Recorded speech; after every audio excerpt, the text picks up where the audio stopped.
नमस्कार विद्यार्थी मित्रांनो, आपल्या युट्यूब चॅनलवर तुम्हा सर्वांचं स्वागत आहे. तर बघा विद्यार्थी मित्रांनो, आपली जी काही सिरीज आहे, काय सिरीजचं नाव आहे? थांबला तो संपला. तर या सिरीज मध्ये आता आपला किती पार्ट असू द्या, परंतु ही सिरीज अशीच अविरत चालू राहणार आहे. लागली सामाजिक शास्त्राचे प्रश्न एकंदरीतच तुमचा व्यवस्थित अभ्यास झाला की आपण परिसर अभ्यास घेऊया. त्यानंतर आपण मानसशास्त्राचे पण काही असे प्रश्न घेऊन येऊया जेणेकरून त्याचा परीक्षेसाठी तुम्हाला निश्चितच उपयोग होईल.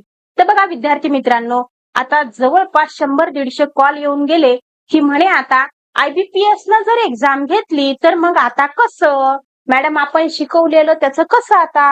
हे बघा विद्यार्थी मित्रांनो, आता मी इथं दोष जे की तुम्हाला युट्यूबवर असं सांगत आहेत की IBPS घेत आहे वगैरे वगैरे, त्यांना दोष मी अजिबात देणार नाही. इथं सर्वस्वी दोष कोणाला द्यायचा आहे? मला तुम्हाला द्यायचा आहे. ही बॅनर दिसलं की लगेच त्याला टच करून बघायचंय कशाला? तुम्ही सांगा, आपलं काम काय आहे? आपलं कर्तव्य आहे अभ्यास करणं, आणि आपण तोच अभ्यास जे आपलं कर्तव्य आहे तेच आपण केलं पाहिजे. आता कोणी म्हणतंय IBPS घेणार, मग कोणी म्हणतंय की बाबा परीक्षा परिषदेत घेणार, कोणी म्हणतंय ऑनलाईनच होणार.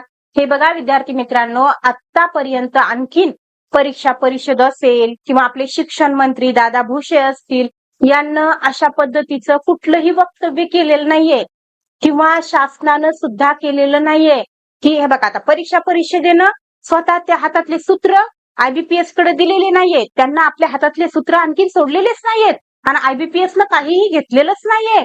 तोपर्यंतच तुम्ही म्हणत आहात की आता IBPS एक्झाम घेणार वगैरे. हे बघा, हे सगळं तुमच्या म्हणजे एकंदरीत तुम्हाला अभ्यासापासून भरकटवणारे व्हिडिओ आहेत. त्यामुळं सर्वस्वी दोष तुमचा आहे. जर तुम्ही असे व्हिडिओ पाहत असाल, अभ्यासापासून दूर जात असाल, तर तुम्हाला पुन्हा पुन्हा विनंती आहे की आपल्याला ज्या गावाला जायचंय त्याच गाडीमध्ये बसा ना तुम्ही. नको त्या गोष्टींची वहपोह करू नका. आणि जो काही आपण कंटेंट देत आहोत त्या कंटेंटच्या बाहेर प्रश्न येणार नाही. IBPS घेऊ की कोणीही 30 मार्क्या घेऊ परीक्षा, आपला अभ्यास झाला ना बस झालं मग. आणि दुसरी गोष्ट म्हणजे अशी, हे बघा, जर समजा TET जर CTETच्या धर्तीवर झाली, मी काय म्हणत आहे, TET जर CTETच्या धर्तीवर झाली तर हा प्लस पॉइंट तुमच्यासाठी आहे. कारण की CTET खूप सोपी आहे. फक्त एवढंच आहे की ती हिंदी भाषा असते, मग आपण काही नेहमी हिंदी भाषा वापरत नाही. या कारणास्तव आपल्याला CTET मधले काही प्रश्न समजत नाहीत. मी काय म्हणत आहे, काही प्रश्न समजत नाहीत. नाहीतर एवढा उपयोजनात्मक प्रश्न म्हणजे एकंदरीत पेपर असतो की 50% उपयोजनात्मक आणि 50% ज्ञानात्मक गोष्टीवर आधारित असतो. कोणीही, मी तर म्हणत महिनाभराच्या अभ्यासावर काय करण, CTET क्वालिफाय करण. मग काय झालं, TET जर CTETच्या धर्तीवर झाली तर तुम्हाला 1 महिना काय 15 दिवसाच्या अभ्यासावर तुम्ही TET क्वालिफाय कराल, कारण की तिथे मराठी भाषेत असते. बरोबर की नाही? तर हे बघा, कुठल्याही गोष्टीची चिंता करू नका, कुठल्याही गोष्टीचा ताण घेऊ नका. तुम्ही ज्या पद्धतीने अभ्यास करताय ते करत राहा. मी पहिल्यापासूनच माझ्या बॅचवर मानसशास्त्राची बॅच असेल किंवा मग सामाजिक शास्त्राची बॅच असेल, इथं मी नेहमीच सांगितलंय की प्रश्न जास्तीत जास्त उपयोजनात्मक बनू शकतात. आणि जास्तीत जास्त उपयोजनात्मक प्रश्न म्हटलं की मानसशास्त्रामध्ये आपल्या अख्ख्या बॅच मध्ये मी तुम्हाला सांगितलंय की याच्यावर उपयोजनात्मक प्रश्न कसे बनू शकतात. तर त्यामुळं मी इथं माझ्या काही बॅचची वगैरे पब्लिसिटी करत नाहीये. मी तुम्हाला हे सांगत आहे की मी अगोदरच सांगितलं होतं की आता याच्यानंतर जास्तीत जास्त उपयोजनात्मक प्रश्नांचं प्रमाण वाढणार आहे. हे बघा विद्यार्थी मित्रांनो, जर समजा कुणी म्हणत असेल की एकंदरीतच जे की कार्यरत शिक्षक आहेत तर त्यांच्यासाठी गुणांचं प्रमाण म्हणजे कमी गुणांवर त्यांना पासिंग द्यावी किंवा मग शिक्षकांची परीक्षा घेणं योग्य आहे का, असे बॅनर लावून जे काही व्हिडिओ टाकतात ना ते दुर्लक्षित करा. कारण की आपण आपल्या पुस्तकामध्ये वाचलंय, हायकोर्टाच्या निर्णयावर आपण चर्चा करणं हे सुद्धा कायद्यानं गुन्हा आहे. त्यामुळे आता व्हिडिओ, आता बघा विद्यार्थी मित्रांनो, एक बोलायचं म्हणून मी सांगत आहे. मला खूप सारे कॉल आले, मेसेज आले की मॅडम आता IBPS घेणारे पेपर किंवा मग जे काही कार्यरत शिक्षक आहेत त्यांना कमी गुणांवर होईल का. हे बघा विद्यार्थी मित्रांनो, काय म्हणतात ना, बाजारात तुरी आणि भटभटणीला मारी, असा हा कारभार आहे. त्यामुळं शक्यतो मी आता समजा जे काही चॅनलवाले आहेत त्यांना तर आपण म्हणू शकत नाही की तुम्ही असे व्हिडिओ टाकू नका किंवा कुणाच्या भावनांशी खेळू नका म्हणून, है की नाही? कारण तो त्यांचा धंदा आहे, बरोबर की? त्यामुळं तुम्हीच थोडे सावध व्हा आणि असे जे काही बॅनर आहेत की बाबा आता परीक्षा म्हणजे कमी गुणांवर पासिंग दिली जाईल किंवा मग शिक्षकांची परीक्षा घ्यावी का वगैरे वगैरे, तुम्ही पाहिले असते ना अशी बॅनर, तर त्याच्यापासून थोडं सावध राहा. हायकोर्टाचा निर्णय बघा, हायकोर्टाचा निर्णय म्हणजे हायकोर्टाचा निर्णय. आता त्याच्या पुढे कुठे आपल्याला म्हणजे अपील करता येणार थोडीच आहे. त्यामुळं जे आहे ते स्वीकारा.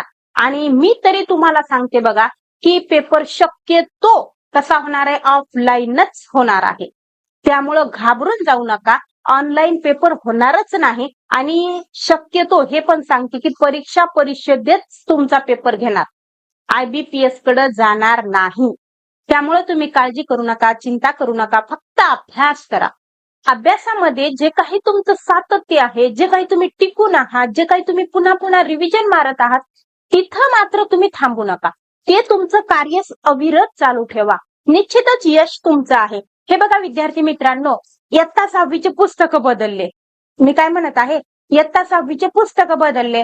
मग 6वी जे काही भूगोल आहे किंवा मग इतिहास आहे, तर याच्यामध्ये काही नवीन आहे का, असा कोणीही मेसेज केला नाही की मॅडम आता पुस्तकं बदलले. मग जुन्या पुस्तकातून विचारतील की नव्या पुस्तकातून विचारतील, असा एकही म्हणजे या प्रश्नाची मला अपेक्षा होती, पण असा एकही प्रश्न आला नाही. परंतु या 2-4 दिवसामध्ये म्हणण्यापेक्षा या 8 दिवसामध्ये IBPS घेणार का पेपर, IBPS घेणार का पेपर, ऑनलाईन होणार की ऑफलाईन होणार, म्हणे शिक्षकांना काही कन्झर्वेशन देणार का, म्हणे अजिबात असलं काही होणार नाही. असल्या या ज्या काही थापा किंवा एक फसव्या बातम्या आहेत त्याच्यापासून दूर राहा. आणि जरी तुम्हाला मोबाईलवर आता कसं आहे, तुम्ही TETचे व्हिडिओ बघता, मग TETच्या अनुषंगानं तुम्हाला तसे व्हिडिओ दिसणारच. तुम्ही लागलीच त्याला टच करून तुमचे 10-5 मिनिट वाया घालू नका, मला एवढंच म्हणायचं आहे. आणि आता वेळ वाया न घालवता आपण आपल्या कार्याला सुरुवात करूया. 6वीचं जे काही भूगोल आणि इतिहास म्हणजे एकंदरीत 6वीचे सगळे पुस्तकं चेंज झालेले आहेत हिंदी सोडून, तर त्याच्यामध्ये जे काही डेटा आहे ते मी व्यवस्थितरित्या वाचून वगैरे पाहिले. फक्त एवढंच काम केलंय, आपण जे शिकवलंय तसंच आहे, फक्त 7वीतला काही भाग 6वीमध्ये ऍड केलेला आहे. त्याचबरोबर रंजकता आणलेली आहे. पुस्तकावर खूप काय केलेले आहे, तर चित्ररूपानं जास्तीची माहिती म्हणजे एकंदरीत माहिती तीच आहे, परंतु चित्र जास्तीत जास्त देण्याचा प्रयत्न केलेला आहे. एकंदरीत पुस्तक रंजक बनवण्याचा प्रयत्न झालेला आहे. बाकी कुठलंही सिलेबस मध्ये चेंज वगैरे नाहीये. चला, हेच तुम्हाला सांगायचं होतं महत्वाचं. जे महत्वाचं आहे ते सोडून तुम्ही दुसरीकडेच डोकं लावू नका. आणि मी तुमच्यासाठी जे काही हे 50-60 प्रश्न घेऊन येत आहे ना, हे फार फार महत्वाचे आहेत. तर बघा, जे काही 60 मार्काचं सामाजिक शास्त्र विचारलं जातंय, तर आतापर्यंतच्या अभ्यासामध्ये तर तुम्ही 40+ म्हणजे एकंदरीत आता 40च्या पुढे निघाला आहात, तर मला तुम्हाला एकंदरीत 50च्या जवळ घेऊन जायचं आहे. यासाठी माझं हे कार्य अविरत चालू राहणार आहे आणि तुम्ही सुद्धा थांबायचं नाहीये. कारण आपल्या या सिरीजचं नाव काय आहे, थांबला तो संपला. आणि बघा विद्यार्थी मित्रांनो, मी वारंवार तुम्हाला एकच सांगत आहे, कोणीही तुमच्यासाठी काहीही करू शकत नाही. जे काही करते करविते आहेत ना, तर ते तुम्हीच आहात. तुम्हीच आहेत तुमच्या जीवनाचे खरे शिल्पकार. त्यासाठी आणि तुम्हाला एकमेव तारणारी गोष्ट आहे ती म्हणजे अभ्यास. त्यामुळे अशा भूलथापांवर विश्वास ठेवू नका. आपला अभ्यास करा. कुठंही तुम्हाला मार्कांमध्ये कन्झर्वेशन वगैरे देतील असं मला तरी वाटत नाही. आपलं मी तर म्हणते तुम्ही कॅटेगरीत जरी असाल ना, तरी सुद्धा आपण 90+ घ्यायचे असा विचार करून आपली एकदाची 90+ घेऊन TET काढून टाका. काय सांगावं, एखादं शासनानं मध्येच ते कॅटेगरीचं वगैरे काढून टाकलं तर, है की नाही? त्यामुळे पुन्हा आणखीन प्रयत्न करण्याची वेळ येऊ नये, त्यासाठी तुम्ही 90+ घेऊन एकदाची याच्यातून मोकळे व्हा. तर बघा विद्यार्थी मित्रांनो, आपली ही जी काही सिरीज आहे ती फक्त आणि फक्त सामाजिक शास्त्र विषयासाठीच नाही, तर सामाजिक शास्त्र प्लस काय आहे, EVS म्हणजेच परिसर अभ्यास सुद्धा आहे बरं. चला, तर सामाजिक शास्त्र आणि परिसर अभ्यास याचा सखोल अभ्यास करण्यासाठी तयार व्हा आणि चला आपण जाऊया लागलीच. चला, तर मग आपण आपल्या प्रश्नाकडे वळूया. तर आपला पहिलाच प्रश्न आहे, भारतात ग्राहक संरक्षण कायदा कोणत्या साली अस्तित्वात आला? माहितीये तुम्हाला? कधी आला बरं? ग्राहक संरक्षण कायदा कधी आला अस्तित्वात? जागो ग्राहक जागो माहितीये ना तुम्हाला? तर तो आला बघा 1986 ला, पर्याय क्रमांक 2. त्याच्याविषयी अधिकची माहिती पाहिजे ना तुम्हाला? ही बघा मी घेऊनच आलेली आहे.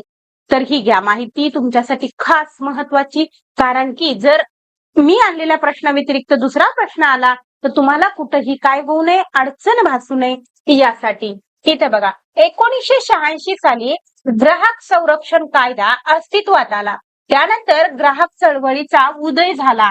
या चळवळीचे उद्दिष्ट व्यापक आहे. समाजातील प्रत्येक घटक हा ग्राहक असतो. बरोबर आहे, मान्य का तुम्हाला? प्रत्येक घटक हा काय असतो? तर ग्राहक असतो. जरी समजा उदाहरणार्थ माझ्याकडे काय असेल तर किराणा दुकान असेल, किराणा जरी मी समजा मी नसेल आणेल दुसऱ्याकडून, तरी सुद्धा इलेक्ट्रॉनिकच्या वस्तू असतील किंवा इतर दुसऱ्या काही वस्तू मी कोणाकडून ना कोणाकडून तरी खरेदी करणार आहे. त्यामुळे प्रत्येक व्यक्ती काय आहे? तर ग्राहक आहे. अर्थव्यवस्थेतील बदलामुळे तसेच समाज व्यवस्था बदलामुळे ग्राहकांवर काय होतो? परिणाम होतो. त्याला अनेक समस्यांना तोंड द्यावे लागते, जसं की भेसळ. हल्ली खूप भेसळीचं प्रमाण वाढले बघा. माणसानं की नाही माणुसकी विकूनच खाल्लेली आहे. तुम्ही साधं दूध डेअरीवर जा, दुधामध्ये भेसळ करतायत. कशामध्ये भेसळ करतायत ही? म्हणजे लोक म्हणा ना, आता प्रत्येकच दुकानदार असंच वागत आहे. त्यामुळं एकंदरीत पुढच्या प्रकृतीवर काय परिणाम होईल याची अजिबात त्यांना काळजी नाहीये. बघा, भेसळ, वस्तूंची वाढवलेली किमतीबद्दल तर बोलूच नका. प्रत्येक वस्तूची किंमत ही काय झाली आहे? डबल झाली आहे. सामान्य माणसाचं जगणं मुश्किल झालेलं आहे. पुन्हा वजन मापातील फसवणूक, अशा प्रकारच्या फसवणुकीपासून ग्राहकांचं काय व्हावं? तर संरक्षण करण्यासाठी ग्राहक चळवळ अस्तित्वात आली. चळवळी नागरिकांचा सार्वजनिक जीवनातील सहभाग वाढवतात. 1980 नंतरच्या चळवळींना नवसामाजिक चळवळ म्हटले जाते, कारण त्यांचे स्वरूप आधीच्या चळवळीपेक्षा वेगळे होते. तर लक्षात असू द्या, ग्राहक संरक्षण कायदा हा 1986 चा आहे. जी काही भेसळ होते, त्याचबरोबर किमती वाढलेल्या आहेत, त्याचबरोबर वजनामध्ये काय होते, जरा तफावत असते किंवा फसवणूक केली जाते. तर या सगळ्याच्या विरोधात उठाव केला जातो आणि त्यासाठी ही काय केलेली आहे? तर ग्राहक संरक्षण कायदा अस्तित्वात आलेला आहे. तर ग्राहक संरक्षण कायदा अस्तित्वात आलेला आहे. जाऊया मग पुढे. बघा, पुढचा प्रश्न आहे, इतिहास संशोधनासंबंधी खालीलपैकी कोणते विधान अयोग्य म्हणजेच चुकीचं विधान आपल्याला शोधायचं आहे, बरोबर का? चला मग, पहिलं विधान दिलंय, इतिहास संशोधन ही अवलोकनावर आधारित प्रक्रिया आहे. अगदी बरोबर आहे, अवलोकनावर आधारित आहे. त्यानंतर काय म्हटलंय? इतिहास संशोधनात उपलब्ध पुराव्यांचे परीक्षण केले जाते. हे पण योग्य आहे, कारण की कुठलाही पुरावा सापडला की लागलीच त्याला इतिहासात जमा करतात का? नाही. त्याच्या अगोदर मी एक प्रश्न घेतला होता, त्याच्यात सांगितलं की त्या गोष्टीचा ओहोपोहो केला जातो. त्याचबरोबर तज्ञांच्या द्वारे त्याची काय केली जाते? चिकित्सा केली जाते. तुलनिक पद्धतीने अभ्यास केला जातो. काय योग्य आहे, काय अयोग्य आहे, या सगळ्या गोष्टी त्या इतिहासाचं जे काही साधन आहे त्याची तपासणी केली जाते आणि त्याच्यानंतरच म्हणजे नकली किती आहे, असली किती आहे, त्याच्यात सत्यता किती आहे हे पाहूनच त्याला इतिहासात जमा केलं जातं. त्यानंतर बघा, इतिहासकार तुलनात्मक विश्लेषणाचा वापर करतात. हे पण अगदी बरोबर आहे. तुलना केली जाते, आताच बोलले मी त्याच्याविषयी, तर हे पण योग्य आहे. आणि चौथं विधान दिले, इतिहासातील घटना प्रयोगशाळेत पुन्हा पुन्हा करता येतात काय? अजिबात नाही. तसं जर करता आलं असतं ना विद्यार्थी मित्रांनो, तर मग मी म्हटलं असतं की मला शिवाजी महाराजांचा राज्याभिषेक पाहायचाय. मी काय म्हटलं असतं? मला शिवाजी महाराजांचा राज्याभिषेक पाहायचाय. तर मग त्या ठिकाणी मला पाहता आलं असतं, बरोबर की नाही? शिवाजी महाराजांना अफजल खानाचा कसा कोथळा बाहेर काढला हे सुद्धा मला पाहायचंय म्हणलं असतं मी. परंतु तसं करता येते का? अजिबात नाही. इतिहासामध्ये आपल्याला त्या घडामोडी पुन्हा पाहता येत नाही, त्याची पुनरावृत्ती करता येत नाही. बघा, जे काही विज्ञानाचे प्रयोग आहेत त्याचं जे काही निष्कर्ष निघालेला आहे ते आपण परत करून पाहू शकतो, बरोबर? परंतु असं होत नाही इतिहासामध्ये. विज्ञानामध्ये ते शक्य आहे. तर चला मग आपलं उत्तर या ठिकाणी अयोग्य हेच आहे. इतिहासातील घटना प्रयोगशाळेत पुन्हा पुन्हा निर्माण करता येत नाहीत. प्रयोगशाळेतच काय कुठंच निर्माण करता येत नाहीत त्या. एखादी घटना आपल्या हातून निसटली की ती निसटली. आपल्याही आयुष्यातील चांगले क्षण असतील, वाईट क्षण असतील, एकदा आपल्या आयुष्यातून निघून गेले की गेले. पुन्हा ते आपल्या आयुष्यात परत येत नाहीत. बऱ्याच जणांचे काही सुवर्ण क्षण असतील की ते तुम्ही वारंवार नुसतं आठवत असताल, परंतु पुन्हा ते क्षण वापस येणार आहेत का? नाही. एके ठिकाणी म्हटलेलं आहे बघा, गेले ते दिवस राहिल्या त्या आठवणी.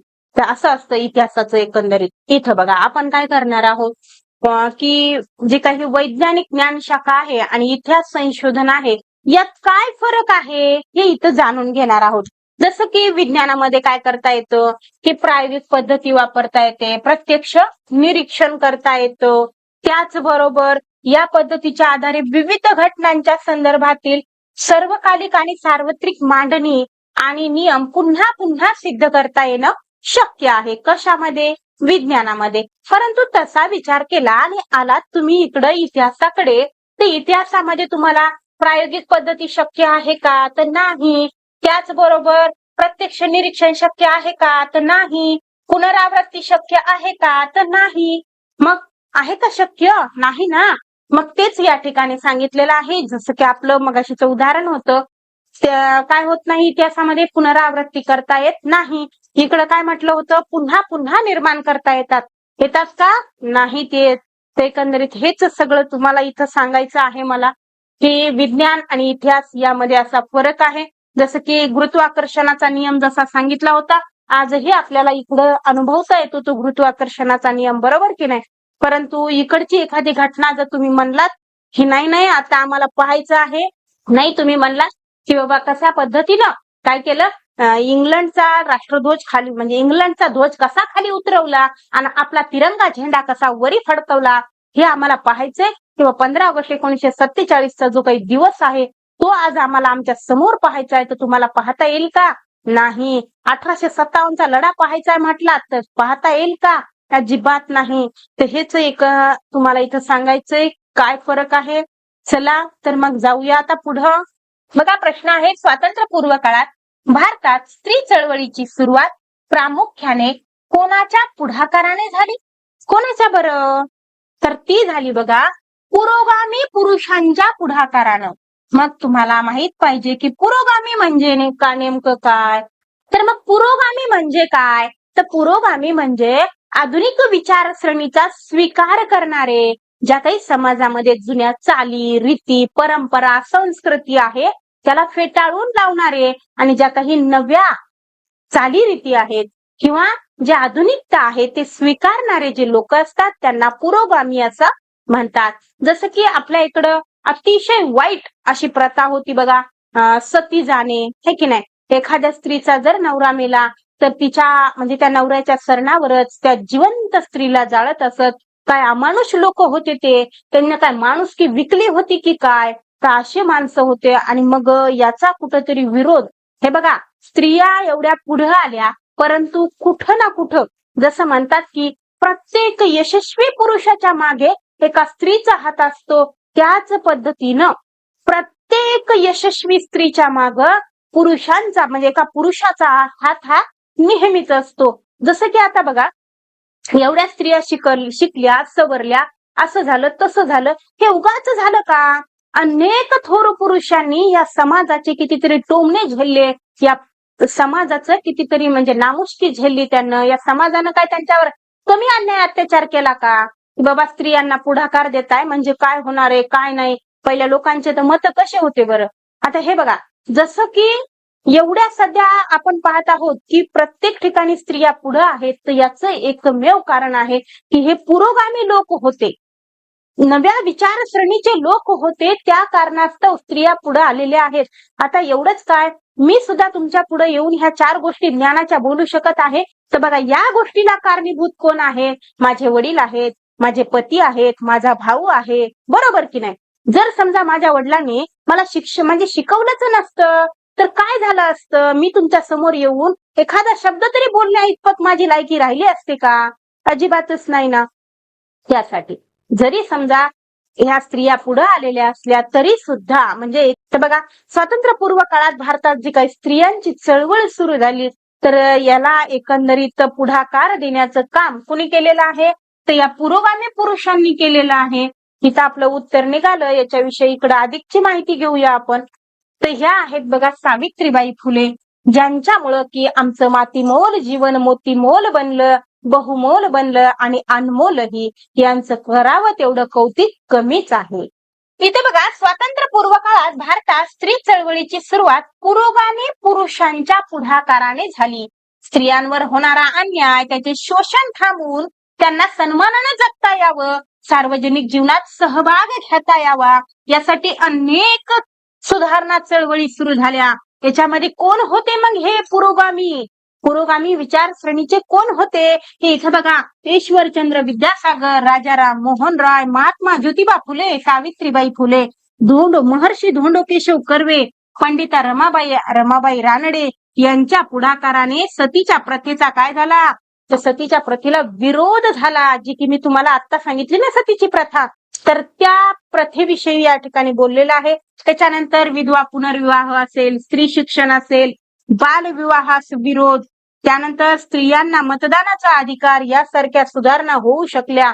तर बघा त्यानंतर इथं बघा स्वातंत्र्यानंतर भारताच्या संविधानात स्त्रियांना सर्वच बाबतीत समान हक्क देण्यात आले. कुठं देण्यात आले तर संविधानात देण्यात आले. परंतु अनेक क्षेत्रात स्त्रियांना प्रत्यक्षात मात्र सन्मानी वागणूक दिली जात नव्हती किंवा सन्मान दिला जात नव्हता. बघा स्त्री स्वातंत्र्य हे या काळातील स्त्रियांच्या चळवळीचं उद्दिष्ट होतं. या काळातील स्त्रियांची चळवळ प्रामुख्याने माणूस म्हणून दर्जा मिळावा, बघा माणूस म्हणून दर्जा मिळावा यासाठी होती. स्त्रियांचे स्वातंत्र्य हाही त्यामागील एक उद्देश होता. विद्यार्थी मित्रांनो काय सांगावं म्हणजे काय तुम्हीही अनुभवलं असेल. स्त्रियांना एक प्रकारे माणसासारखी वागणूक दिली जात नव्हती. फक्त माणूस म्हणून जगता यावं यासाठी स्त्रियांची चळवळ सुरू झाली. आणि आज तुम्ही पाहत आहात राष्ट्रपती पदावर सुद्धा एक स्त्रीच आहे. किती हा आमूलाग्र बदल झालेला आहे. आणि हा सगळा कशामुळे होऊ शकला तर या पुरोगामी लोकांमुळे होऊ शकला. बघा हे जर या महापुरुषांचा जन्म झाला नसता तर स्त्रियांचं जीवन हे तर मातीमोल असतं. बघा जाऊया मग पुढं. आधुनिक इतिहास लेखनाचा जनक, बघा सगळ्यांना माहित असायला पाहिजे आधुनिक इतिहास लेखनाचा जनक म्हणून कोणाला ओळखले जाते. कोण आहेत बरं आधुनिक इतिहास लेखनाचे जनक. इतिहासाचा जनक कालच आपण पाहिलं हेरोडॉटस आहे, बरोबर की नाही. तर हिस्ट्री हे नाव पहिल्यांदा त्यांना वापरलं होतं.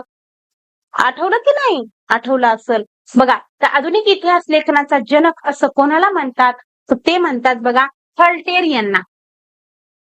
व्हॉल्टेर काय आहेत आधुनिक इतिहास लेखनाचे जनक आहेत. परीक्षेत प्रश्न विचारला जाऊ शकतो इतिहासाचे जनक कोण किंवा आधुनिक इतिहास लेखनाचे जनक कोण. त्यामुळं मी दोन्ही प्रश्न घेऊन आलेले आहे.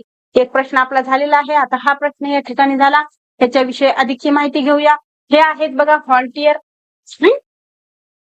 तर व्हॉल्टेरचं मूळ नाव काय आहे. नाव जरा गमतीदार आहे बघा. नाव आहे फ्रान्सवा मरू अरुये.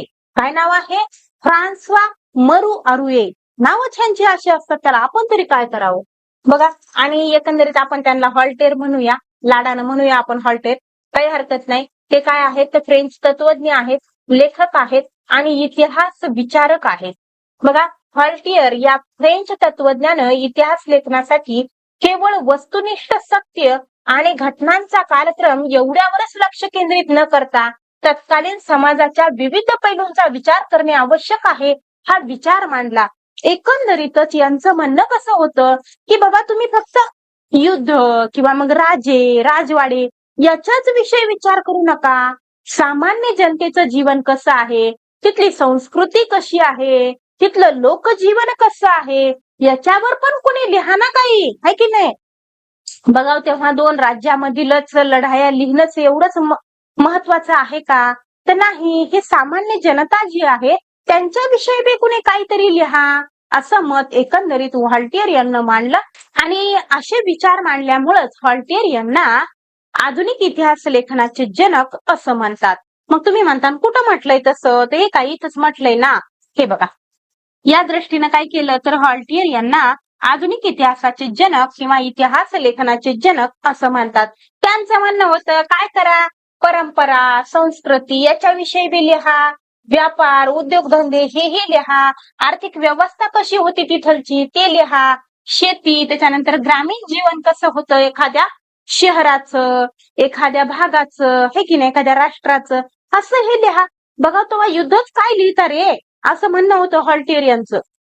आलं लक्षात? बघा इथं काय म्हटलंय बघा, हॉल्टेयरचे विचार आहेत तिथं, वाचूया आपण. इतिहास फक्त राजे किंवा युद्ध किंवा घटनांचा कालक्रम नाही, तो माणसांचा इतिहास आहे. समाजाची संस्कृती, अर्थव्यवस्था, जीवन पद्धती, विचारसरणी, दैनंदिन व्यवहार याचे आकलन केल्याशिवाय इतिहास अपूर्ण आहे. जरी तुम्ही प्रत्येक गोष्टीविषयी नसाल लिहित तरी काही हरकत नाही, परंतु फक्त राजे युद्ध एवढंच लिहिता का? तर नाही, सामान्य लोकांचाही विचार त्याच्यामध्ये व्हावा. तिथलं लोकजीवन कसं आहे, संस्कृती कशी आहे, एकंदरीत सगळ्या गोष्टींना सर्वांगाने विचार व्हावा, सर्व अंगाने लेखन व्हावं, असं त्यांचं म्हणणं होतं. इतिहास हा मानवी प्रगतीचा आणि परिवर्तनाचा मागावा आहे, असे विचार हॉल्टेरियननं मांडलेले आहेत. व्हॉल्टेर जे होते यांचं म्हणणं संक्षिप्त शब्दात इथं मांडलंय, इतिहासाची मांडणी करताना मानवी जीवनाचा सर्वांगीण विचार व्हायला हवा, असं व्हॉल्टर यांचं म्हणणं होतं. जाऊया मग पुढे. राजकारणात जेव्हा दोन राजकीय पक्ष प्रभावी असतात आणि आलटून पालटून या दोन पक्षांच्या हाती सत्ता जाते, तेव्हा त्या शासन पद्धतीला काय म्हणतात? बघा, दोन पक्ष आहेत, कधी याच्याकडे सत्ता तर कधी त्याच्याकडे सत्ता, मग अशा शासन पद्धतीला द्विपक्षीय पद्धती असं म्हणतात. काय म्हणतात? द्विपक्षीय पद्धती. बघा, एकंदरीतच एक पक्षी पद्धत असते, द्विपक्षी पद्धत असते आणि अनेक पक्ष पद्धती असते. आता इथं काय बोलत नाही मी, कारण मी पुढे इथं माहिती घेऊन आलेलीच आहे ना, मी ते आपलं उत्तर आलं बरं इथं. आता इथं बघा, इथं मी तुम्हाला सांगणार आहे म्हणजे एक पक्षी कशाला म्हणायचं, द्विपक्षी कशाला म्हणायचं आणि बहुपक्षी पद्धती कशाला म्हणायचं, हे सांगून तुम्हाला एक एक उदाहरण पण सांगते. परीक्षेत विचारलं तर सांगता आलं पाहिजे. बघा, एकाच राजकीय पक्षाच्या हाती सत्ता दीर्घकाळ असल्यास, मी काय म्हणते, एकाच बरं राजकीय पक्षाच्या हाती सत्ता दीर्घकाळ असल्यास व अन्य कोणतेच पक्ष राजकारणात प्रभावी नसल्यास त्या पक्ष पद्धतीला काय म्हणतात? तर एक पक्ष पद्धती असे म्हणतात. जसं की एक पक्ष पद्धती कोणाची आहे इथं, उदाहरणार्थ कोण आहे तर चीन, एक पक्ष पद्धती असलेला देश आहे हा. त्यानंतर बघा, राजकारणात दोन राजकीय पक्ष प्रभावी असतात आणि आलटून पालटून या दोन राजकीय पक्षाच्या हाती सत्ता जाते, तेव्हा त्या शासन पद्धतीला काय म्हणतात? तर द्विपक्ष पद्धती असं म्हणतात. आणि द्विपक्ष पद्धती कुठं आहे बघा, तर अमेरिकेला आहे. अमेरिकेची जी काही संयुक्त संस्थानं आहेत की नाही, तिथं ही पद्धती आहे.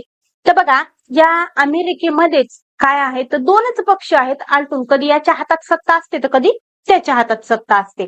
त्यानंतर बघा, इथलं उदाहरण सांगितलं तुम्हाला, इथलं सांगितलं. आता इथं बघा, अनेक राजकीय पक्ष सत्तेच्या स्पर्धेत असतात आणि सर्वांचा कमी अधिक प्रमाणात राजकीय प्रभाव असतो. अशी पद्धती म्हणजे बहुपक्ष पद्धती म्हणून ओळखली जाते. सांगा बरं, बहुपक्ष पद्धती असलेल्या देशाचं नाव सांगा, पटकन सांगा बरं, कोणता आहे? तर तो आहे भारत.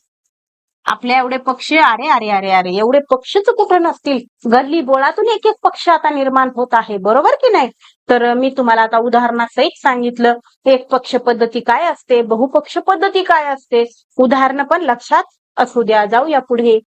हा प्रश्न रिपिटेशन झालाय का? बरं, काय हरकत नाही, मागचा व्हिडिओ काय तुम्ही शेअर केला नाहीत काय नाही. बघा विद्यार्थी मित्रांनो, जर तुम्हाला ही सिरीज हवी असेल तर माझी कळकळीची विनंती आहे, आपल्याला जे पटलंय की नाही, मी काय म्हणते विद्यार्थी मित्रांनो, चुकीचं कुणाला नका ना सांगू तुम्ही. मी काय म्हणते का की माझी उगाचच वाह करा म्हणून. जर तुम्हाला पटत असेल, तुम्हाला समजत असेल तरच सांगा ना दुसऱ्याला की बाबा असं असं आहे चॅनल, शिकवतात मॅडम कसं तरी, मग सांगा त्यांना पण, घेऊ द्या त्यांना पण लाभ. तर बघा विद्यार्थी मित्रांनो, पुढचा प्रश्न आहे, जगातील सर्वात वेगवान हिमनदीपैकी एक असलेली ग्रीनलँड मधील जाकोब शावन ही हिमनदी प्रति दिवशी किती वेगाने पुढे सरकते? तर हे प्रश्न अगोदरही आपण घेतला होता, परंतु तो व्हिडिओ काही जास्त चाललेला नाही, त्या कारणास्तव काही हरकत नाही, आता घेऊया आपण डबल. परंतु कळकळीची विनंती, तुम्हाला व्हिडिओ शेअर झाला पाहिजे. बघा, तर किती मीटर वेगाने पुढे सरकते? तर ती सरकते बघा 46 मीटर वेगाने पुढे सरकते. आणि हे जगातील सगळ्यात वेगाने धावणारी म्हणा किंवा वाहणारी हिमनदी आहे. हिमनदी प्रतिदिनी 1 सेमी ते 1 मीटर पर्यंत वेगवेगळ्या वेगाने पुढे सरकत असते. कमीत कमी म्हणायले मी 1 सेमी ते 1 मीटर पर्यंत ती काय करत असते, तर एका दिवसामध्ये पुढे सरकते. परंतु ग्रीनलँड मधील जी काही नदी आहे बघा, जाकोब शावन, ही हिमनदी जगातील वेगवान हिमनदीपैकी एक आहे. आणि ती बघा किती मीटर धावते बघा, प्रति दिवशी 46 मीटर वेगाने वाहते. निश्चितच या 1 मीटर मध्ये आणि 46 मीटर मध्ये तुम्हाला अंतर तर कळलंच असेल. तर ही काय आहे, वेगवान वाहणारी नदी आहे. हिमनदी वगैरे तुम्हाला दाखवायला आणली. त्यानंतर आणखीन एक महत्वाचा असा प्रश्न मी तुमच्या समोर घेऊन आलेली आहे.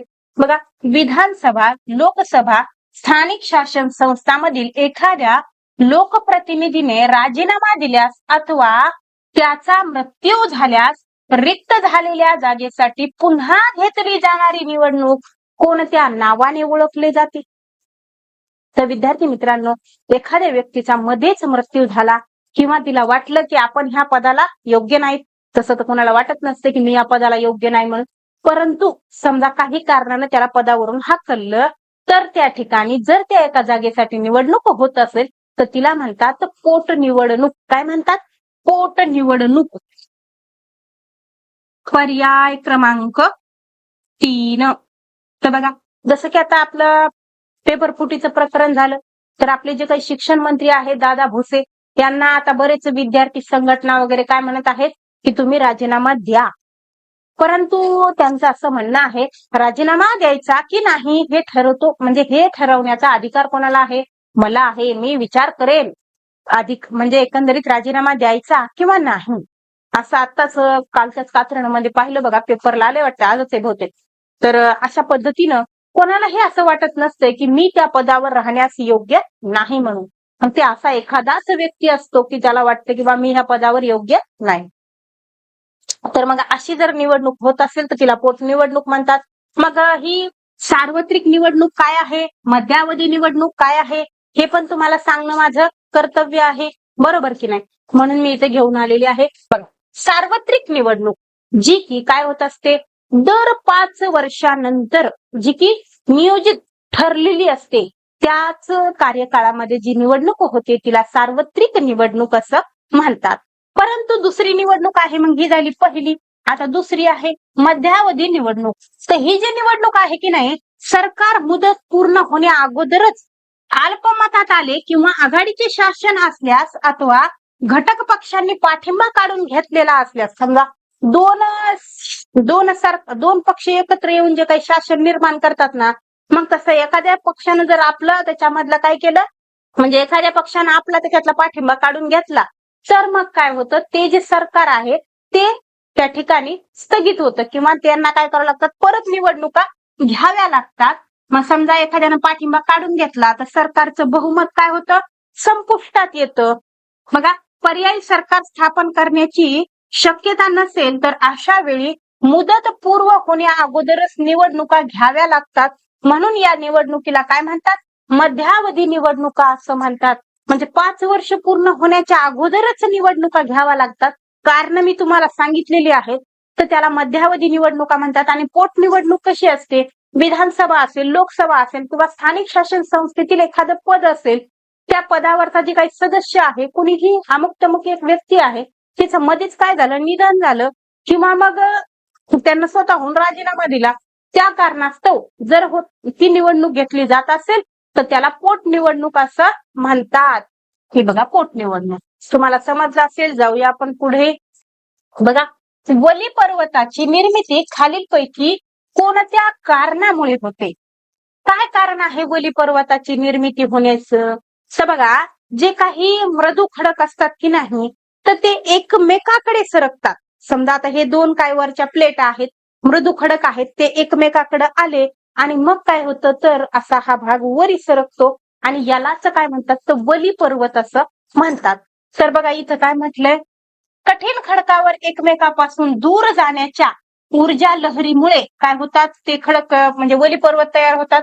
अजिबात नाही. त्यानंतर भूकवचात केवळ ताण निर्माण झाल्यामुळं? अजिबात नाही. ज्वालामुखीच्या उद्रेकामुळे सुद्धा नाही. तर मृदू खडकाच्या थरावर क्षितिज समांतर व एकमेकाच्या दिशेनं पडणाऱ्या दाबामुळं काय होत असतो तर वली पर्वतांची निर्मिती होत असते. वली पर्वत दाखवायचा आहे तुम्हाला? हा बघा, हा आहे वली पर्वत. एकंदरीतच इथं दाब निर्माण होऊन काय झालेले आहे, तशा वळ्या टाईप असे पर्वत तयार होतात, त्याला वली पर्वत म्हणतात. आणि हिमालय हा पण काय आहे, वली पर्वत आहे. लक्षात ठेवा, परीक्षेच्या दृष्टीनं महत्वाचा आहे, हिमालय हा वली पर्वत आहे. प्रश्न आहे, आचारसंहिता संदर्भात खालीलपैकी कोणते विधान योग्य आहे? आचारसंहिता माहिती आहे तुम्हाला सर्वांना, तर त्याच्याविषयी काही विधानं दिलेली आहेत. तर आपल्याला विचारलंय की कोणतं विधान काय आहे योग्य. इथं बघा, आधी आपल्याला हे तर कळलं पाहिजे योग्य आहे म्हणजे योग्य पाहिजे की अयोग्य पाहिजे. ते योग्य विधान पाहिजे त्यांना. पहिलंच विधान दिलंय, आचारसंहितेचे नियम केवळ राजकीय पक्षांना आणि मतदारांना लागू होतात, सरकारला नाही. सरकारला नाही असं नसतं बघा. या कारणास्तव हे विधान काय झालेलं आहे, चुकलेलं आहे. सरकारला सुद्धा आचारसंहितेचे नियम पाळावे लागतात. त्यानंतर दुसरं विधान आहे बघा, निवडणुकीच्या काळात आचारसंहितेच्या नियमांचा भंग करण्याचा विशेष अधिकार शासनाला असतो. असं कुठं राहतंय का बरं? शासनाला उगाच बदनाम करायला लागले तिथं. बघा, तिसरं विधान आहे, आचारसंहिता म्हणजे केवळ निवडणुकीच्या दिवशी पाळायचे नियम असतात किंवा होत. चुकीचं आहे हे. त्यानंतर बघा, चौथं विधान आहे, भारतातील निवडणुका जास्तीत जास्त खुल्या व न्याय्य वातावरणात होण्यासाठी निवडणूक आयोगाने राबवलेली ही एक उपाययोजना आहे. अगदी बरोबर आहे, हेच विधान योग्य आहे. मग आचारसंहितेविषयी आपण अधिकची माहिती इथं घेऊया. आचारसंहिता म्हणजे काय? आता काय असते बरं ही आचारसंहिता, जाणून घेऊया आपण. बघा, भारतातील निवडणुका जास्तीत जास्त खुल्या व न्याय्य वातावरणात होण्यासाठी निवडणूक आयोगानं स्वतंत्रपणे ज्या उपाययोजना राबवल्या आहेत त्यात आचारसंहितेचा समावेश करता येईल. गेल्या काही दशकापासून निवडणूक आयोगाने आपले सर्व अधिकार वापरून निवडणुकीच्या गैरप्रकारांना आळा घालण्याचा प्रयत्न केला आहे. निवडणुकीपूर्वी काही काळ, मी काय म्हणत आहे, निवडणुकीच्या पूर्वी काही काळ व निवडणुकीच्या दरम्यान सरकार, बघा, राजकीय पक्ष, त्याचबरोबर मतदारांनी निवडणुकीसंबंधी कोणत्या नियमाचे पालन करावे हे आचारसंहितेत काय केलेलं असतं, स्पष्ट सांगितलेलं असतं किंवा स्पष्ट केलेलं असतं. बघा, या नियमाचा शासनालाही भंग करता येत नाही. लक्षात असू द्या, शासनाला सुद्धा भंग करता येत नाही. गेल्या काही निवडणुकांमध्ये आचारसंहितेच्या संदर्भातील कारवायांमुळे सामान्य मतदार काय झालेले आहेत, आश्वस्त झाल्याचे दिसत आहे. तर ही माहिती होती आचारसंहितेविषयी. जाऊया मग पुढे. बघा, भारतातील कोणते भूकंपाचे एक कारण नाही? आता भूकंपाची काही कारण आहेत, त्याच्यापैकी कोणतं कारण नाही ते आपल्याला शोधायचे. पहिलं आहे भूपट्ट सरकणे आणि एकमेकावर आदळणे, हे कारण आहे भूकंपाचं. त्यानंतर ज्वालामुखीचे उद्रेक होणे, हे पण आहे. भूपृष्ठाच्या अंतर्गत भागात ताण निर्माण होऊन खडकामध्ये विभंग निर्माण होणे, हे पण आहे. जागतिक तापमानामुळे समुद्राची पातळी वाढणे, हे नाही बघा, हे नाही. पर्याय क्रमांक 4 नाही, हे भूकंपाचं कारण नाही. काय असतात बरं भूकंपाची कारणे, ते इथं दिलेली आहेत बघा. ते भूकंप मोजण्याचं उपकरण आहे. इकडे बघा, भूपट्ट सरकणे, त्याच्यानंतर भूपट्ट एकमेकावर आदळणे, भूपट्ट एकमेकाच्या वर आणि खाली जाणे, त्यानंतर भूपट्टाच्या अंतर्गत भागात ताण निर्माण होणे किंवा खडकामध्ये विभंग निर्माण होणे किंवा मग ज्वालामुखीचे उद्रेक होणे, ही सगळे काय आहेत? भूकंपाचे कारण आहेत. जाऊया मग पुढे. खंड निर्माणकारी, बघा कुठल्या हालचाली? खंड निर्माणकारी हालचालीविषयी खालीलपैकी कोणते विधान योग्य आहे? विधान कसं पाहिजे? योग्य पाहिजे. इथं बघा, या हालचाली केवळ क्षितिज समांतर दिशेनं होतात का? नाही. त्यानंतर या हालचालीमुळे भूकवचाला फक्त घड्या पडतात आणि वली पर्वत बांधतात? अजिबात नाही. त्यानंतर मंदभू हालचाली जेव्हा पृथ्वीच्या केंद्राकडे किंवा केंद्रापासून भूकवचाच्या दिशेनं होतात तेव्हा त्यांना खंड निर्माणकारी हालचाली असे म्हणतात. अगदी बरोबर आहे. हेच आपलं उत्तर आहे. कारण की आपल्याला विधान कसं पाहिजे होतं? योग्य पाहिजे होतं. चौथं विधान काय? या हालचालीमुळे मूळचा भूभाग वर उचलला जातो. इथं पण हे विधान बरोबर असू शकलं, म्हणजे होऊ शकत होतं, परंतु तिथं काय पाहिजे होतं? मूळचा भूभाग खाली सरकला जर गेला असता आणि तर तो काय झाला असता?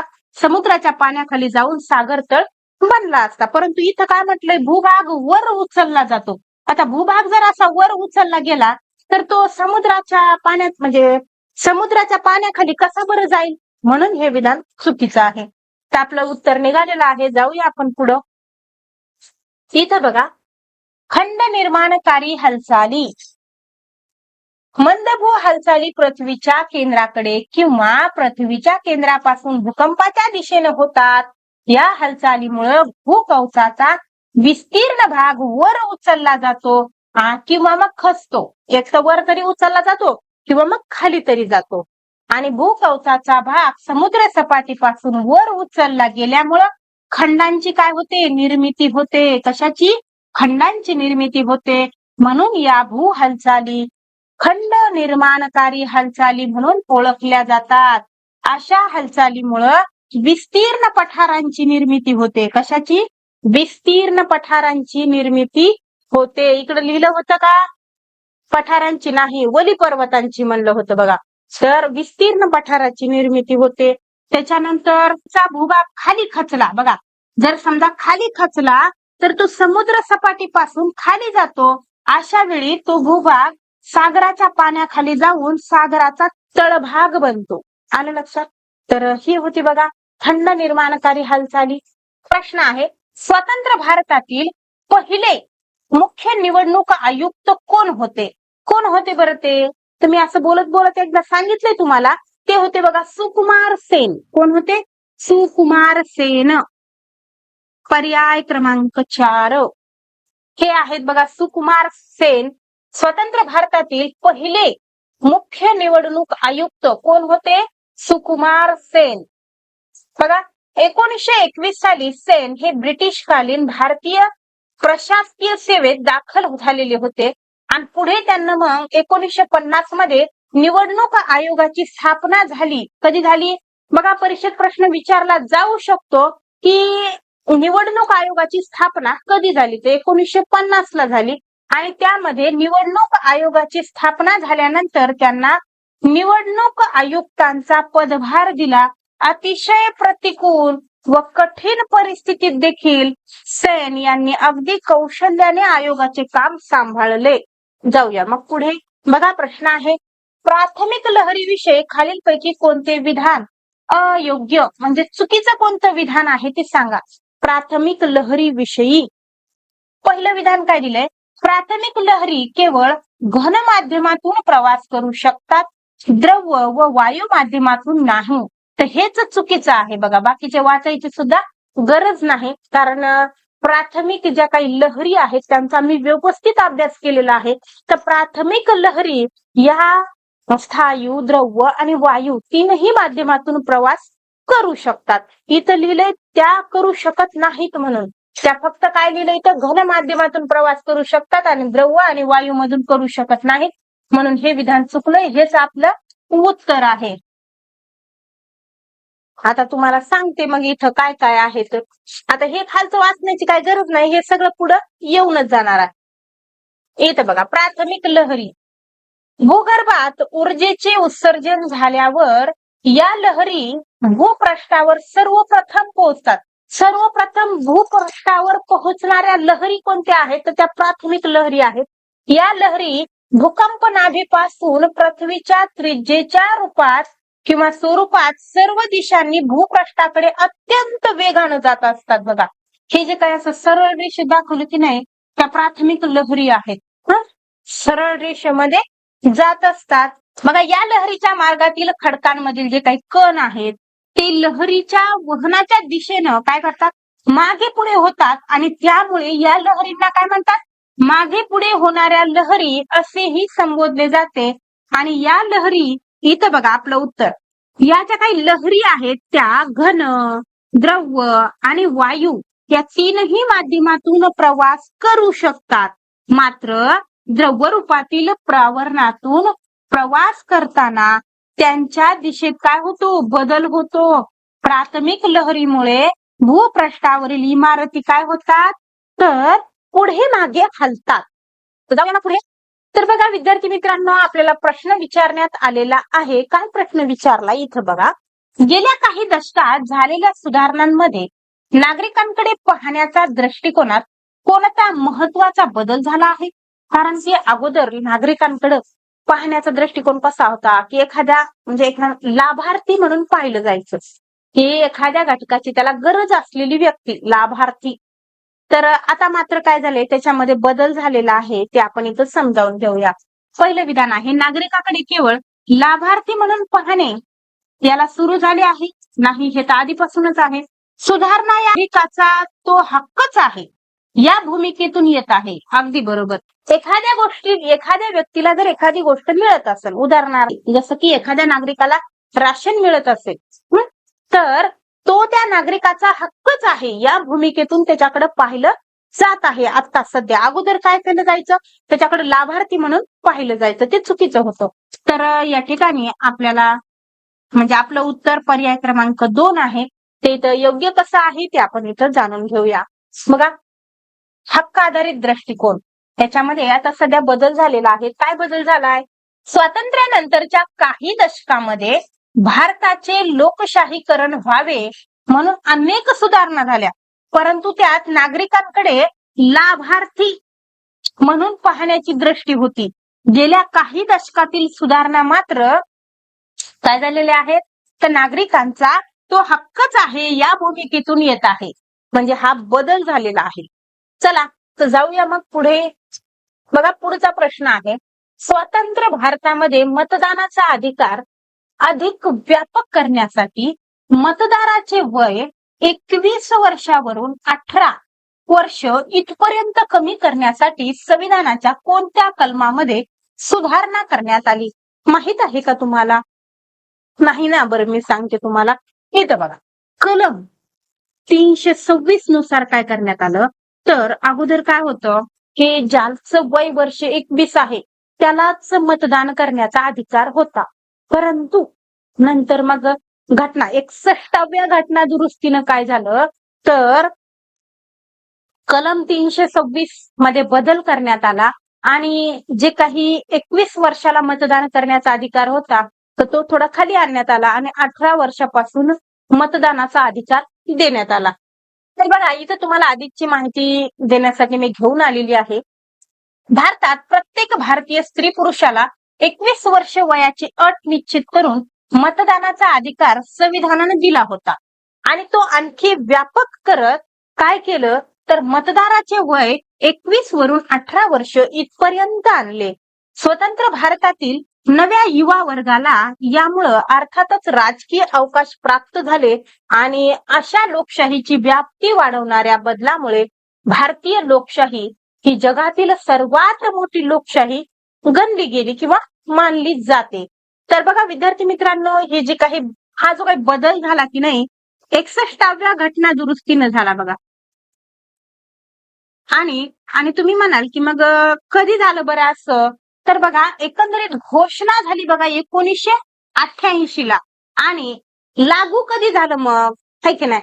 प्रश्न आधी बघायचा विचारलंय काय समजा परीक्षेत विचारलं की बाबा 21 वर्षावरून 18 वर्षापर्यंत मध्ये म्हणजे मतदाराला अगोदर 21 वर्ष वय होतं, नंतर 18 वर्ष करण्यात आलं, तर हे कधी लागू झालं असं जर म्हणलं तर बघा लागू झालं 1989 ला आणि घोषणा कधी केली होती तर 1988 ला. आणि ही घटना दुरुस्ती कितवी आहे तर 61वी घटना दुरुस्ती आहे. आणि कलम कितवा आहे तर कलम आहे बघा 326व्या कलमाने. काय करण्यात आलं तर हे जे काही 21 वर्ष दिलं होतं अगोदर मतदानाचं ते बदलून किती करण्यात आलं 18 वर्ष करण्यात आलं. जाऊया मग पुढे, काही तर वाचावंच. तर बघा इतकी मतदार संख्या अन्य म्हणजे एकंदरीतच भारत जे आहे ते जगातील सर्वात मोठी लोकशाही मानली जाते. कारण की एवढे लोक इथं बघा मतदान करणारे खूप जास्त लोक आहेत. त्यामुळं भारतीय लोकशाही ही काय केली जाते तर जगातील सर्वात मोठी लोकशाही मानली जाते. इतकी मतदार संख्या अन्य कोणत्याही लोकशाही असलेल्या देशात आढळत नाही. आणि हा बदल केवळ संख्यात्मक नसून तो गुणात्मक आहे. अनेक राजकीय पक्ष या युवा मतदाराच्या पाठिंब्यामुळे सत्तेच्या स्पर्धेत उतरले आणि भारतातील राजकीय स्पर्धेचे स्वरूप यामुळे काय झालेले आहे तर बदललेलं आहे. तर ही फार महत्वाची माहिती आहे विद्यार्थी मित्रांनो. हे जे काही मी लाल पेनने लिहिलेलं आहे ही माहिती पुस्तकात नाहीये.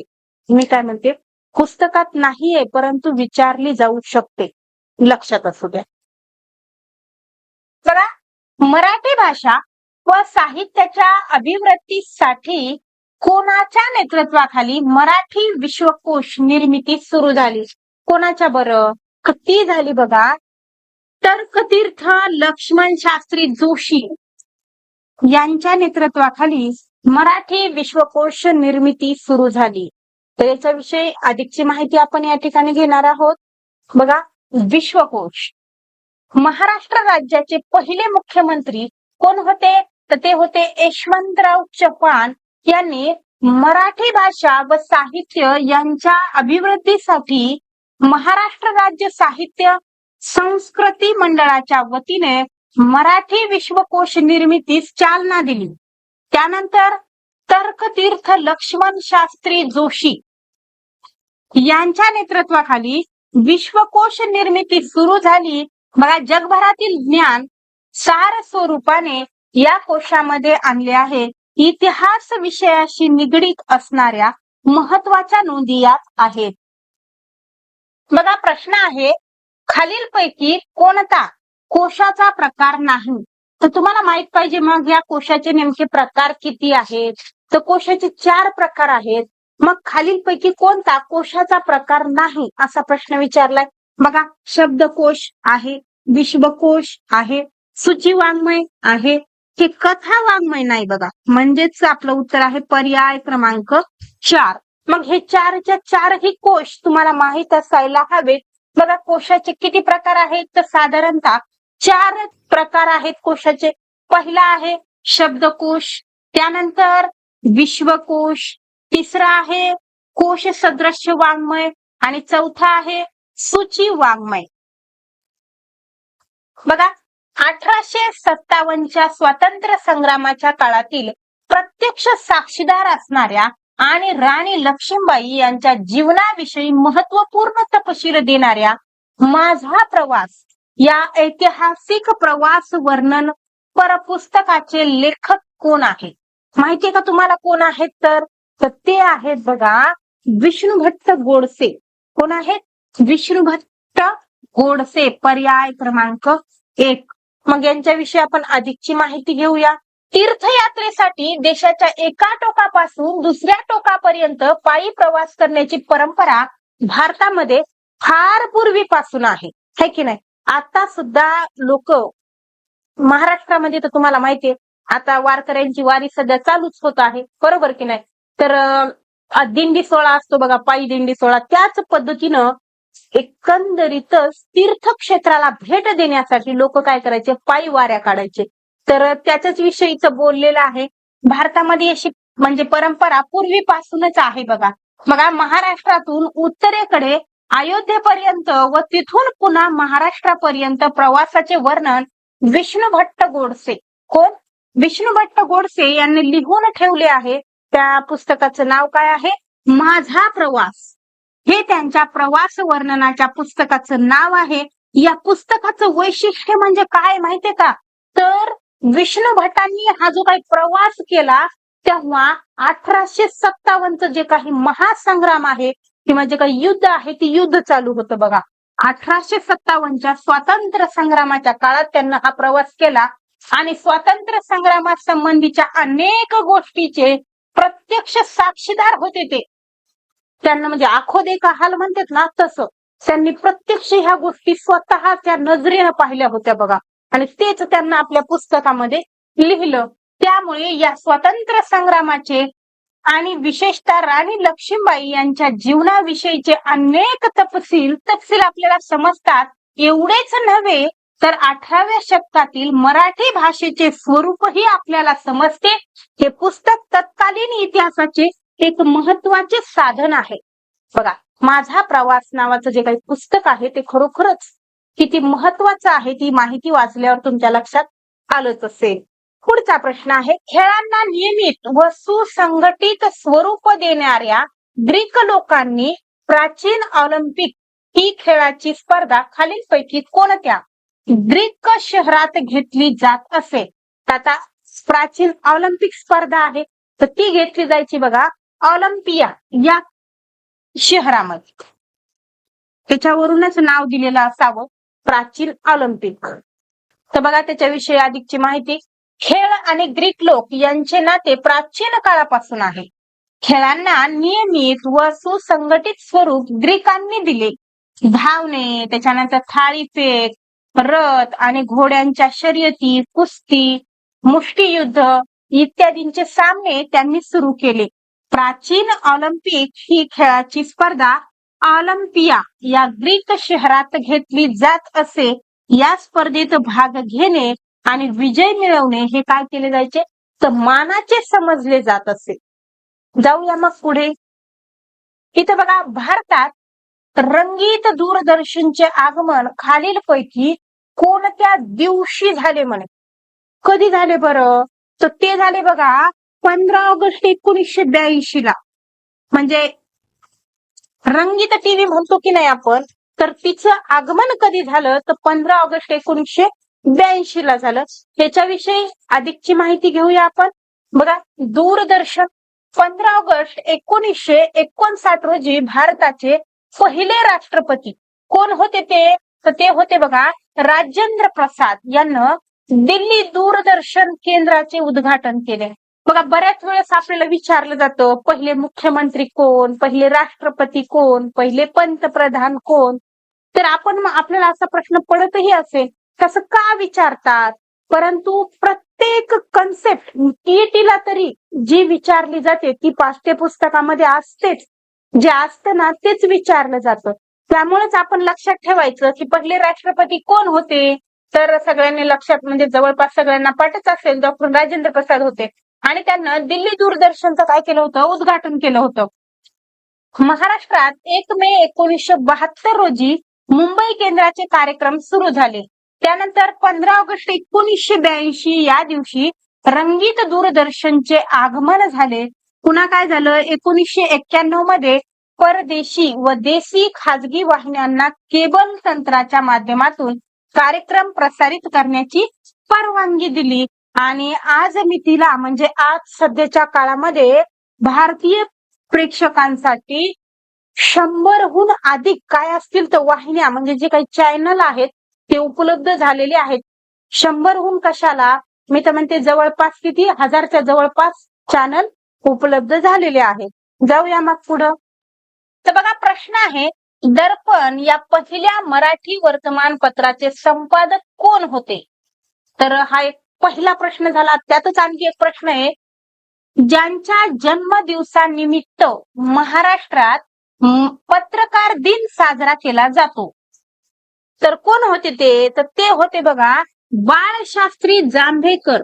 तर यांनाच काय केलेलं आहे तर पहिलं वर्तमान म्हणजेच मराठी वर्तमानपत्र ज्याचं की नाव दर्पण आहे ते सुरू केलेलं आहे.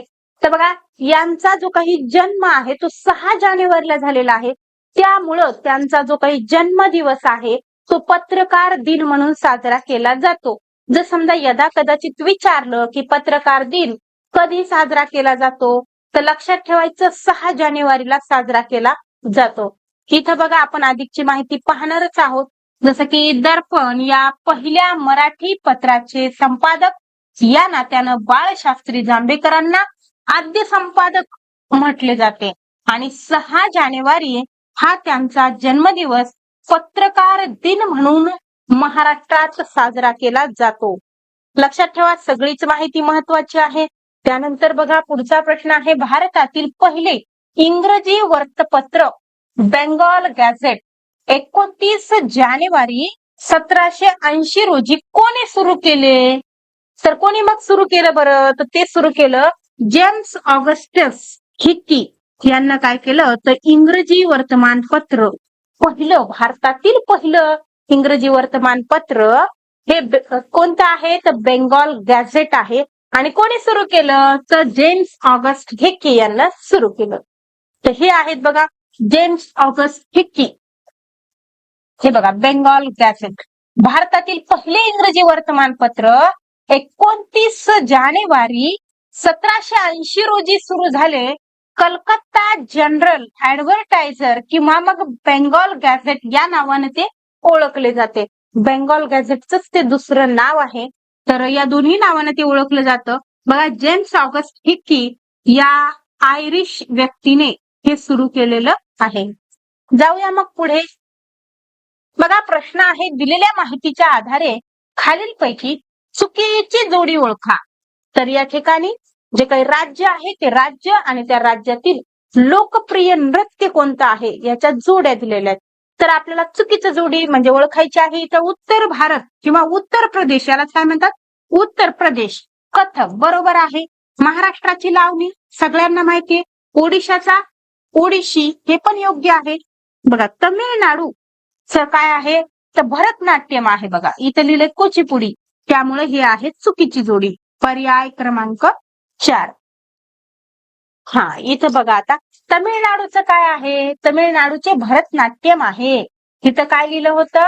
कुचिपुडी कशाचं आहे तर आंध्र प्रदेशचं आहे. तिथं चुकीची लिहिली होती. आता इथं बघा उत्तर भारतातील काय आहे? कथक आहे. महाराष्ट्रातील लावणी आहे. ओडिशाचे ओडिसी आहे. तमिळनाडूचं भरतनाट्यम आहे. आंध्र प्रदेशाचं कुचिपुडी आहे आणि केरळचे काय आहे? कथकली किंवा कथकली आणि मोहिनी अट्टम हे दोन्हीही नृत्य कुठले आहेत तर केरळचे आहेत. मग नृत्य शैलीच्या सादरीकरणात शास्त्रीय गायन, वादन आणि नृत्य यांचा सुरेख मेळ पाहावयास मिळतो. तर आपल्यासाठी हे वरचं महत्वाचं आहे. बऱ्याच वेळेस परीक्षेने या जोड्या विचारलेल्या आहेत. जाऊया मग पुढे. बघा खालीलपैकी कोणते शिल्प अखंड शिलाखंडातून कोरलेले अद्वितीय शिल्प म्हणून ओळखले जाते? तर असं कोणतं शिल्प आहे म्हणे की जे एकाच दगडात कोरलेलं आहे? कोणतं आहे मग? माहितीये तुम्हाला? तर ते आहे बघा वेरूळची कैलास लेणी.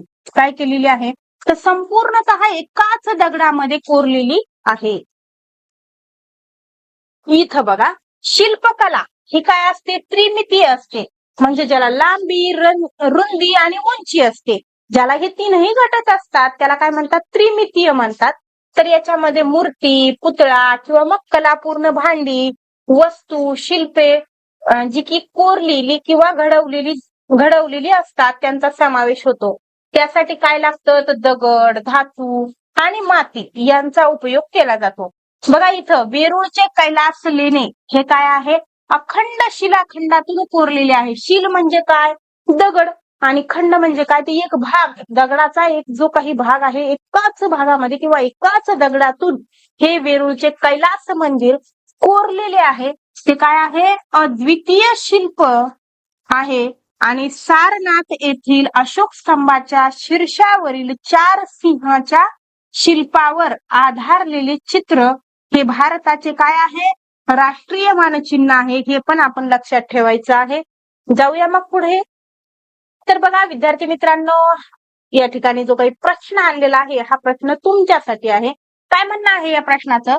तर भारत आणि अमेरिका यांच्यातील नागरी अणुसहकार्य कराराला 2005 मध्ये कोणी मान्यता दिली? हा प्रश्न तुमच्यासाठी आहे. मला नक्की कमेंटमध्ये उत्तर सांगा आणि मग याचं उत्तर मी पुढच्या लेक्चरला घेऊन येणार आहे. भेटूया मग लवकरच पुढच्या लेक्चरला.